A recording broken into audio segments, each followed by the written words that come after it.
Good morning students. अपन पढ़ रहे हैं भाषा।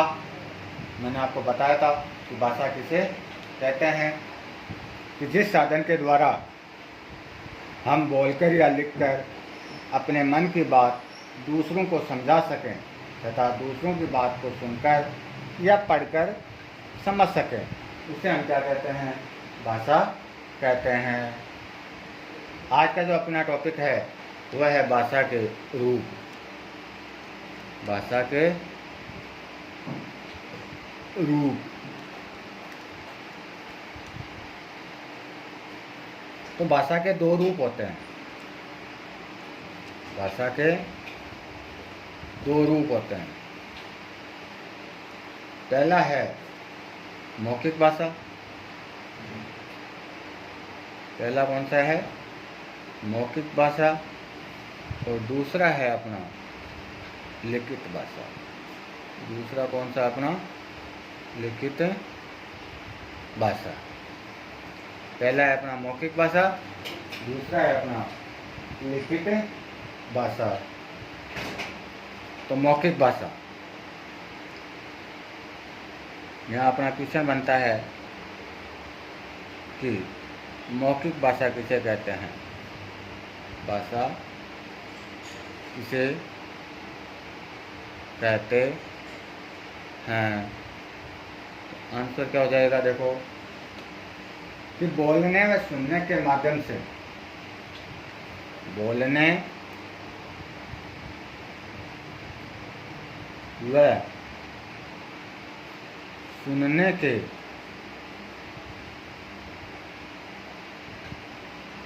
माध्यम से, बोलने व सुनने के माध्यम से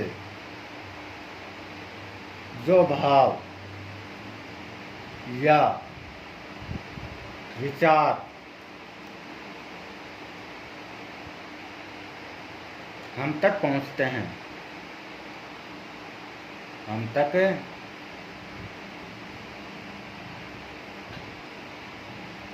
पहुंचते हैं, या हम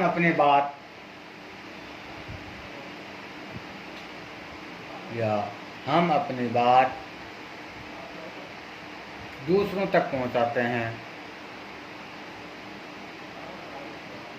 दूसरों तक पहुंचाते हैं।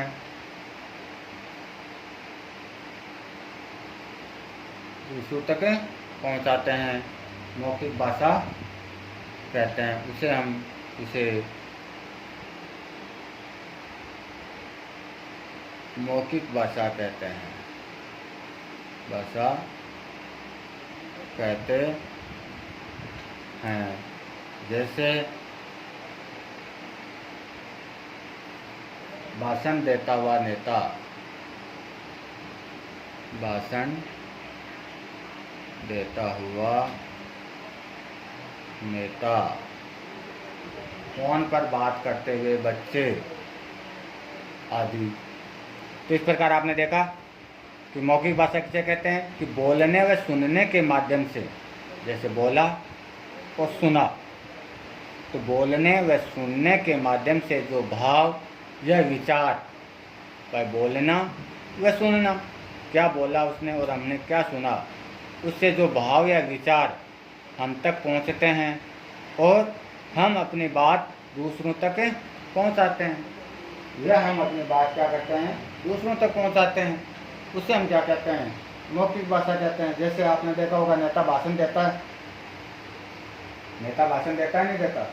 तो जब नेता भाषण देता है तो उसे अपन क्या करते हैं? सुनते हैं, और सुनकर उसके भाव या विचारों को अपन समझते हैं कि नेता ने क्या बोला, उस पर अपन को अमल करना चाहिए या नहीं करना चाहिए, ये सही बोल रहा है या नहीं बोल रहा है। तो उसके जो विचार थे नेता के, वो उसने बोलकर अपन को बताया और अपन ने उनके विचार समझे, और समझकर हम उस नेता को बता सकते हैं कि आप ऐसे नहीं ऐसे करिए। तो इस प्रकार, जैसे दूसरा है उदाहरण, अपन फ़ोन पे बात करते हैं, तो फ़ोन पर अपन बात करते हैं तो दूसरा वाला भी फ़ोन पे क्या वो करता है? सुनता है, और सुनकर अपने जो मन, उसके मन के जो भाव या विचार होते हैं वो अपन को बताता है, या अपने मन में जो भी भाव या विचार होते हैं तो उसको बताते हैं तो वो सुनता है। इस प्रकार ये भाषा का कौन सा रूप हो जाता है? मौखिक रूप में हो जाता है। इसी प्रकार दूसरा है लिखित भाषा। दूसरा कौन सा है? लिखित भाषा। लिखित भाषा इसे कहते हैं, आंसर देखो, लिखने व पढ़ने के माध्यम से, व पढ़ने के माध्यम से जो भाव या विचार हम तक पहुंचते हैं, हम तक पहुंचते हैं, या हम अपनी बात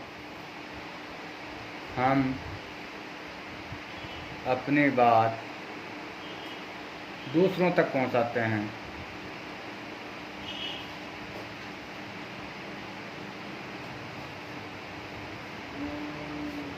दूसरों तक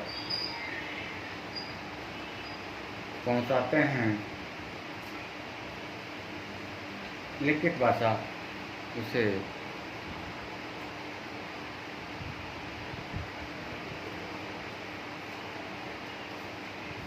लिखित भाषा कहते हैं। जैसे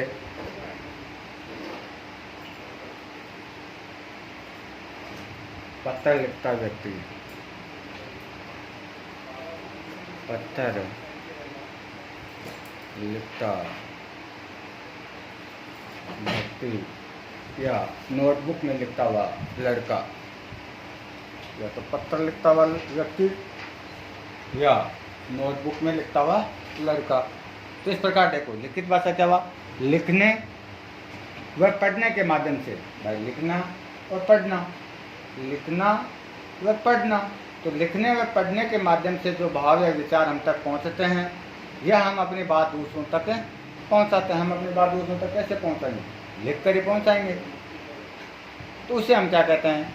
लिखित भाषा कहते हैं। जैसे कोई पत्र लिखता है व्यक्ति, अब अपन के पास, जैसे अपन यहाँ बैठे हैं, कोई दूर बैठे हैं, अपने फ्रेंड को पत्र लिखता है, तो वो क्या करेगा? पत्र लिखेगा और वो पत्र उसके पास पहुँचेगा, तो वो पत्र को पढ़ेगा, पढ़कर वो समझेगा और समझकर वो अपने वापस विचार उस पत्र में दोबारा दूसरा लेटर लिखेगा और वो लेटर अपन तक पहुँचेंगे, तब अपन उसकी बात को अपन समझेंगे। तो इस प्रकार वो आदान प्रदान होता है। वो कौन सा है? लिखित भाषा का आदान प्रदान होता है। वो कौन सा होता है? लिखित भाषा का आदान प्रदान होता है। इस प्रकार हम क्या कहते हैं? लिखित भाषा कहते हैं। इस प्रकार अपने पास भाषा के दो ही रूप हुए। पहला हुआ अपना मौखिक भाषा, दूसरा हुआ अपना लिखित भाषा। तो मौखिक भाषा किसे कहते हैं और लिखित भाषा किसे कहते हैं? ये अपना था CW। तो ये अपना क्या रहेगा? होमवर्क रहेगा। ठीक है, धन्यवाद।